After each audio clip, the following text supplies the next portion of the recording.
Welcome to this enabling a conducive environment for e-commerce.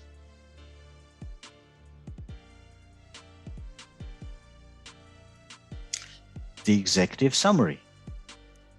The executive summary of a business plan is a 3 to 5 paragraph introduction to your business plan, and it is effectively a summary of the whole plan.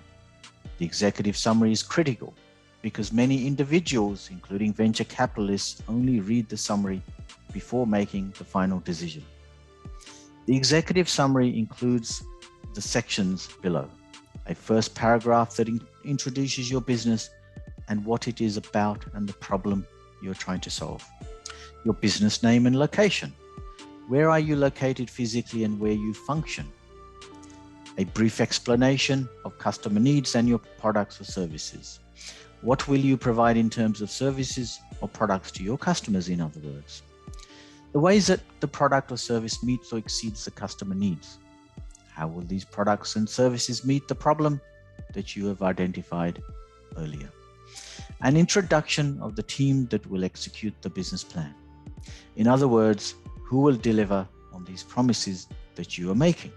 Subsequent paragraphs that you provide will have key details about your business, including projected sales, profits, unit sales, profitability, and key success. Here you will identify effectively the profitability of the business. Visuals that keep the reader engaged will include highlight charts, market share projections, and customer demand charts. Business concept. The business concept shows evidence that a product or service is viable and capable of fulfilling an organization's particular needs based on the problems you have identified. The business concept section includes articulating the vision of the company. How is it that you plan to meet the unique needs of your customer? And how is it you plan for making money doing this? Discuss feasibility studies that you have conducted for your products or services in the market. Discuss diagnostic sessions you have had with prospective customers, for example, for your products. Captures and highlights the value proposition in your product or service offering so that the customers actually values what you will be purchasing from you. The market analysis. The market analysis defines your target market so that you can position your business to get its share of sales. And it has the following sections for you to consider. Defines your market. How big is it? Segments your customers into who will buy and who will not buy your services or your products. Projects your market share.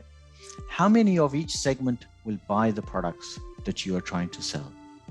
Positions your products and services amongst other global offerings and looks at this competition. Discusses pricing and promotions.